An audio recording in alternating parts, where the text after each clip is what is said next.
हम 24 लाख स्टूडेंट के ज़िंदगी के साथ मत खेलिए। हमारे बात पे यकीन नहीं हो रहा है तो एड टेक के नंबर 1 प्लेटफ़ॉर्म एजुकेशन के फिज़िक्स वाला के सीईओ अलक पांडे जो अभी इस वीडियो में बता रहे हैं कि पूरे स्कीम के बारे में। तो इस वीडियो को लास्ट तक देखें और अपना कमेंट करके अपना राय बताएँ।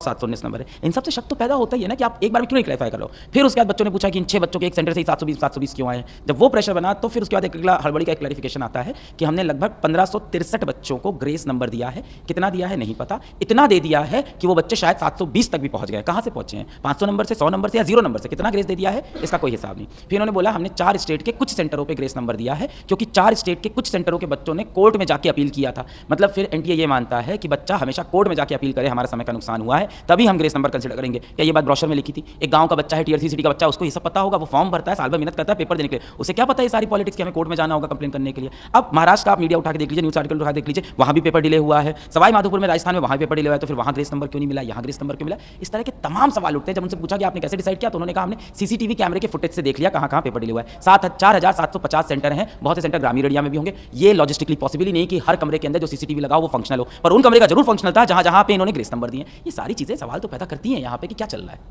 काफ़ी जगह ऐसे बच्चे कोर्ट जा सकते हैं, कोर्ट की बारी मांग दी जाए। जो बच्चों ने मेहनत किया, काफ़ी रात दिन रात मेहनत किया, उनके बाद इस तरह के मार्क्स आ रहा है, क्या प्रभाव पड़ेगा ऐसे बच्चों पर? बहुत बुरा प्रभाव पड़ा है। बच्चों का भरोसा कहीं ना कहीं पूरी शिक्षा व्यवस्था से उठने लगा है इसकी वजह से। एक तो ऐसी चीज़ें होने से उठता है, दूसरा उसका भरोसा तब उठता है जब ऐसी चीज़ों का कोई आपको रिप्लाई भी नहीं देता, कोई आपके बारे में परवाह भी नहीं करता है।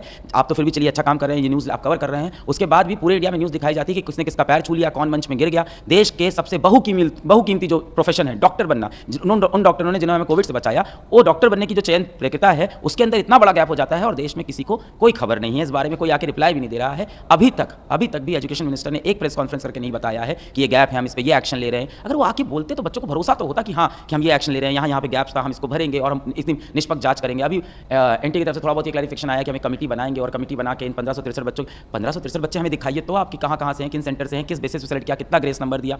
तो उनका कहना है 1563 की वजह से बाकियों के नंबर इफेक्ट नहीं। बच्चों का बहुत बुरा हाल है। जैसे ये बता रहा था तो मैं आपको मिसाल के तौर पर बताता हूँ, पिछले वर्ष की बात करूँ 2023 की, तो 640 नंबर पर रैंक बनती थी। 10,000 पे बच्चे को आसानी से मिल जाता था गवर्नमेंट मेडिकल कॉलेज, जहाँ की फीस होती है सस्ती, पढ़ाई होती है अच्छी। इस वर्ष 640 नंबर पर रैंक बन रही है 40,000 पे गवर्नमेंट मेडिकल कॉलेज मिलना हो जाएगा डिफिकल्ट। अब वो जाए प्राइवेट कॉलेज जिसकी बच्चे की जल्दी औकात इतनी होती नहीं, पेरेंट्स इतना पैसा दे नहीं सकते हैं, तो बच्चा करे क्या भाई? और ऐसा क्यों हो रहा है? क्योंकि आपने बहुत सारे बच्चों को ग्रेस नंबर दिए हैं, या 4 मई को जो पटना के अंदर पेपर लीक हुआ है जिसके अंदर 13 लोग को आपने अरेस्ट किया है, जले हुए पेपर मिल गए, ऐसी तमाम चीज़ें हो रखी है। बच्चा बहुत डिप्रेस्ड हो गया है कि हम इतने नंबर लाने के बाद भी हम गवर्नमेंट मेडिकल कॉलेज नहीं जाएंगे। इस पे इन्होंने ये भी जवाब दिया कि इस बार क्या हुआ था, पेपर का लेवल कुछ आसान था, एनटीए ने खुद लिखा है, और कॉम्पिटिटिव नेचर और बच्चों की एफिशिएंसी की वजह से कट ऑफ ऊपर गया है। भाई सवाल ये उठता है, अगर हम सारे एकेडमिक एक्सपर्ट को बैठा दो तो हम सारे एकेडमिक एक्सपर्ट यही बोल रहे हैं कि पिछले वर्ष से इस वर्ष का पेपर कोई खास आसान नहीं है, बल्कि हो सकता है कुछ टीचर ऐसा बोले कि थोड़ा सा टफ भी है, तो पेपर सेम लेवल का है। उन्होंने खुद बोला, पिछले 5 साल का डेटा खुद उन्होंने अपने प्रेस रिलीज में दिखाया है कि पिछले 5 वर्ष में 2020 से 21 में एवरेज नंबर घटता है, 21 से 22 में एवरेज नंबर घटता है, 22 से 23 में एवरेज नंबर 20 बढ़ता है, 23 से 24 में एवरेज नंबर 44 बढ़ जाता है, जबकि पेपर सेम है, बच्चे भी इतने ज़्यादा नहीं बढ़े हैं। तो क्या कारण है, कहाँ से ये बच्चे आ गए नए?